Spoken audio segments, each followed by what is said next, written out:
Want to supercharge your AI solution without writing complex code? In this video, I will show you how to explore Azure's AI model catalog and deploy a ready-to-use AI model in minutes. So come, let's get started.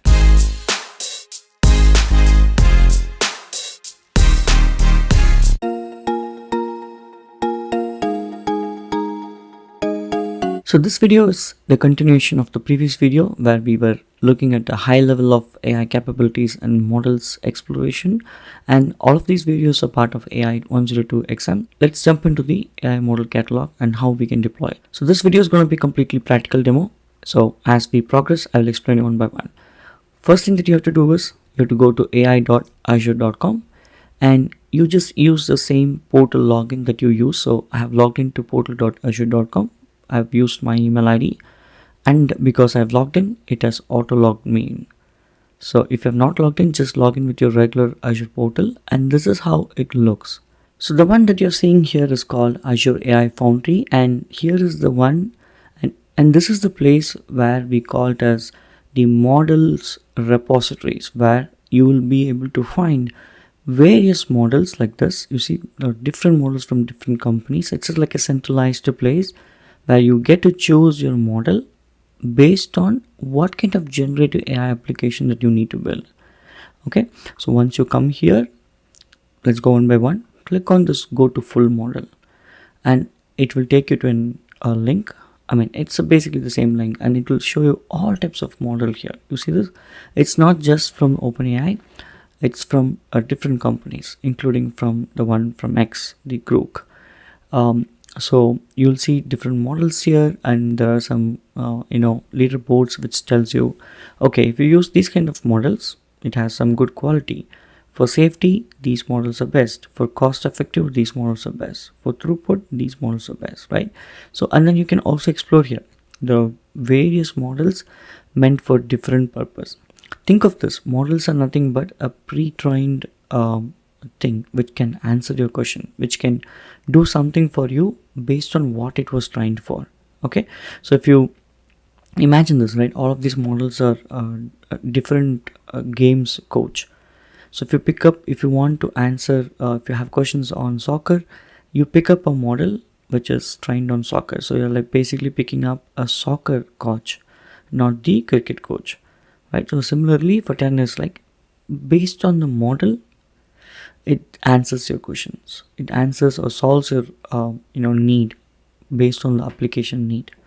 Okay, there are models called multi-models where it can do more than one. It was trained to do more than one. It can generate image, it can generate text because it was trained so. Okay, so these are the models. So what we will do now is we will choose a model, get it deployed, and see how it answers for us. And if the solution works, we can actually use it for the real-time application. So first part is we have to explore the model. So how do you choose? If you remember the previous video, I was telling you need to first explore the models that are available based on your need, and then followed by what kind of services you can use, right? So let's take an example that I will choose GPT-4o. If I click on it, it takes me to that version of that model, and you have some details, like it just tells you what it is capable of doing. It can do all of these things. It has these models are supporting all of these kind of output. And if you go to benchmark, before you even go to benchmark, right, what kind of language it supports? See, the input is you can send audio, image, text, but the output is always going to be text. This is the supported data types. And what kind of language it supports? These many languages. I know only English anyway. I don't know any of these things, but the model knows. It's okay. That is really not important here. And what is important is you need to know what this model is capable of doing. You can read through it, right? It does some work. And if you go to the previous model, see, we are at this model, right? The previous models are these. What it is doing, what it is capable of, everything is listed here. And let's go to benchmark. Benchmark means basically they will have some standards set and they'll compare with different models. And we are looking at GPT-4o, so it is here. Okay, if you look at the AI quality, it is in this place compared to these models. And for safety purpose, this is at this place compared to other models, right? So similarly, how quickly it can respond, That's called latency, estimated cost, how much it's gonna cost you. It's gonna cost you like for a token of 1 million, I believe it's like a $4. It's really costly actually compared to the other models, right? Where it just says 20 cents throughput and all of these things. You can actually compare where we stand, what are the other models offering. If for your application, if this model is sufficient, or let's say if this model is sufficient, just for the sake of argument, right, then you don't need to choose this. You can choose this, the cost effective one. It all depends on what kind of AI, generative AI application that you're building. And if you are not aware of what is generative AI application, it's basically an application which can actually generate content like human, right? A response, that's called a generative AI application. So think of this as a chatbot where you ask questions in your natural language, like an English natural speaking language, and then it understands your language and it responds as if that a person, it understands your need or question and then answers as if that it's a person who is responding to you, to your question, right? Just to keep it simple. Now like this, you can go back and actually explore different models for your different purpose. If I choose some other models like GPT-5, if I go to benchmark, it is going to tell me all of those things, right? Which, how quality it is, like what's the safety and all of those things. It's getting trained. Okay, it'll also tell you the cost. See, for 1 million token, it's going to cost this much, comparatively less than GPT-4o, but the capabilities are different. Okay, so now this is how you explore models. But let's say you know what model you need to go with. Let's say GPT-4o. I search a particular model because I know that model is what I wanted to go, right? If I click on it, which we explored here, and now click on use this model. Now remember this, Azure AI Foundry, before you use any model, you can clearly read this. Your Azure AI Foundry project is where you work, collaborate and connect your data and other services. So basically, if you've seen my previous video, we need to have a project, and then inside that only we can do all of our work. So for our testing purpose, let's say this is AI-102. I am referring to model catalog demo. Okay, so this is my project name. If you look at this, it will, if you expand this, it will tell you what subscription. I'll go with the subscription. It's automatically choosing this region. Just leave it the way it is. If for you, if you're trying from India or some other country, it might choose a different region. And based on what we have entered here, the resource has also been, you can also correct it, like you can also change the name, but this is the project, this is the resource, this is the resource group. Resource group is also automatic, right? But remember this, see, it is saying we'll set up a new project for you with all of this default selected optional, and then project will be located in this region based on what you choose. Okay, now if I click on create, see, it's setting up the Azure AI Foundry for me, because that's the place where its related AI resources and other stuff will be deployed, like used. It's like all together. Okay, from there we can deploy the models, play around in the playground, we can fine tune it, all of those things. Once the model is ready, we can actually start using it for our real-time application. If you still don't know what I'm talking about, just give few more minutes and we will talk about the demos. And if you still don't know what I'm referring to, just give a few seconds and I will show you what I'm exactly talking about. See, now what happens? The project was created and is getting deployed. Deploy GPT 4.0. It's asking, can I deploy it? Because you have to first deploy it. Okay, so I didn't do anything. Okay, the project was created. Now we have to deploy it. Deploy means like it has to be kept in a place where you will get a URL to access the model. Okay, for example, if you're using ChatGPT or Gemini, you can actually call their APIs with the API key and it will talk to you, right? You ask a question, instead of using their interface, you're going to ask a question to them like through the API, and API will respond to you like exactly same thing. Behind the scene, if you see, right, first the project was created. We chose this model, the project was created. Now it is asking us to deploy because When you deploy this model, it will generate an API URL where you can call that API URL to access your model, and then get a response. Okay, so let's take a example of this. If you look at this, this is the name. I will leave it that way, and I wanted to keep it as a global standard. There are other options here. Each one has its own thing, but if you read through this, see, global standard pay per API call with the highest rate limit. What it is also telling us, the request is processed globally across any country based on where the request is going, but the data, the resources, and the data stored remains inside the region, which is East US. This is also important to understand.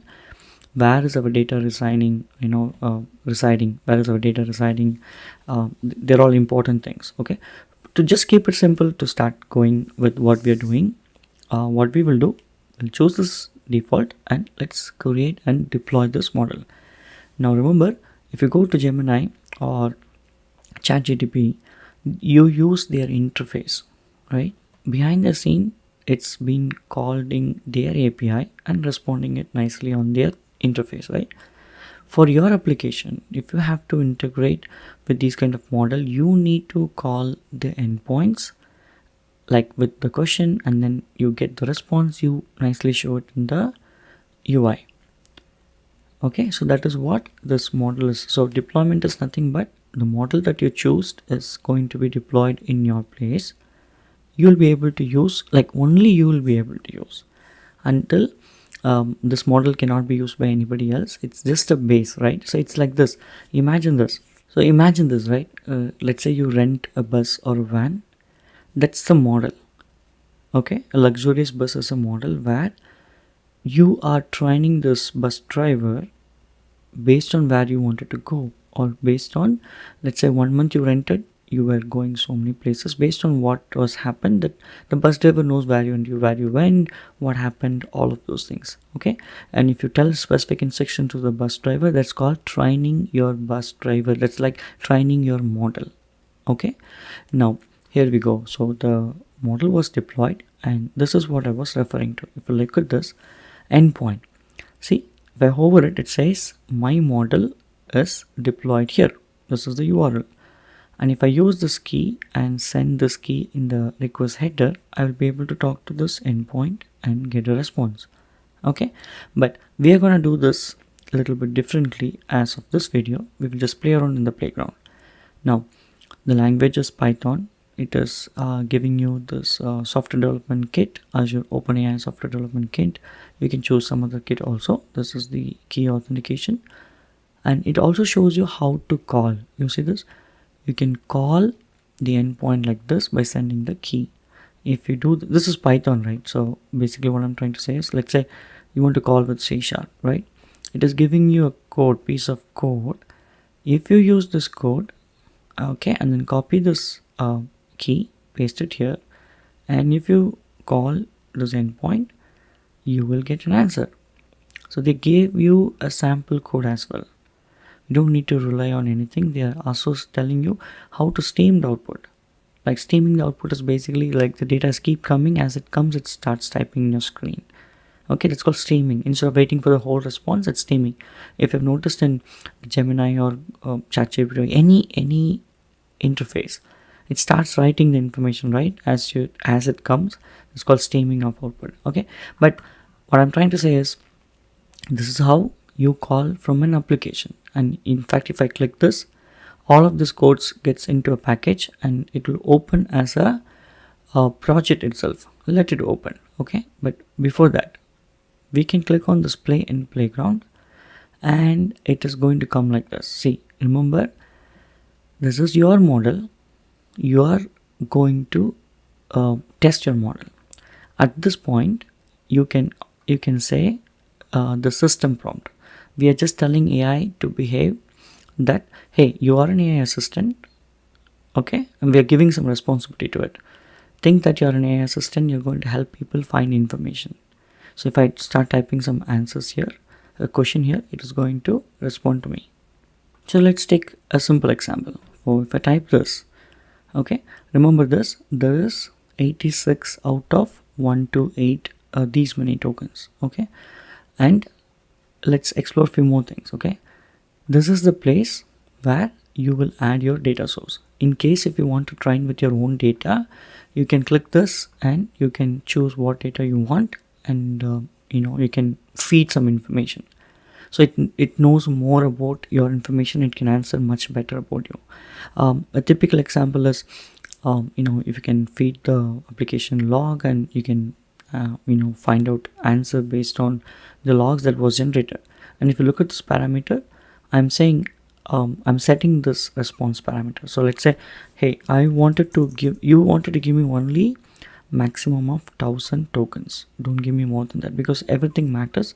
This is all like a fine tuning. Okay, now with this information, okay, this is the one which I can view the code later. I can change the model, but with this information, if I click send, see, it's going to send this information to this model, because that model was already trained for these kind of questions. It is answering this. We can also say, okay, you answered it, fine, I understood, but what is the reason behind it? I'm saying explain your reasoning, and then it tells you why you have to do these steps. All of this reasoning it is going to tell you. So this is what your model is now. Okay, but generally speaking, in the organization, we choose a model and then train with our own data, and then fine tune it, and then deploy this to the web app. Look at this. What happens if we do that? We can get a web app URL itself. Okay, so that is what all of these things are. So let's quickly recap. In this video, we were able to understand how we can choose model, explore model, its varieties of capabilities, and finally when we choose a model, we can use the Azure AI Foundry project to create a project and deploy the model, and we can test it out at the playground, and also we can use the APIs and we can call those APIs from our Postman or anything. Okay, they have also given the sample code, and you know what gives you all of these things. See, setting up the environment. You remember what we were doing with based on the C# code that we choose. It is giving us the playground. Okay, with the application. So you can use this code, sample code. You can build your own application. It's that easy. Maybe in the next upcoming videos we will explore those kind of realistic chatbot application. So don't worry. If you like this video, subscribe to my channel. Stay tuned for more upcoming AI related videos. Thank you. I'll see you in the next video. Bye bye. Thanks for watching. If you found this video helpful, please give it a thumbs up and subscribe to our channel for more tech tutorials. And don't forget to hit the bell icon to get notified when we post new videos. If you have any questions or suggestions, leave them in the comments below. Happy coding!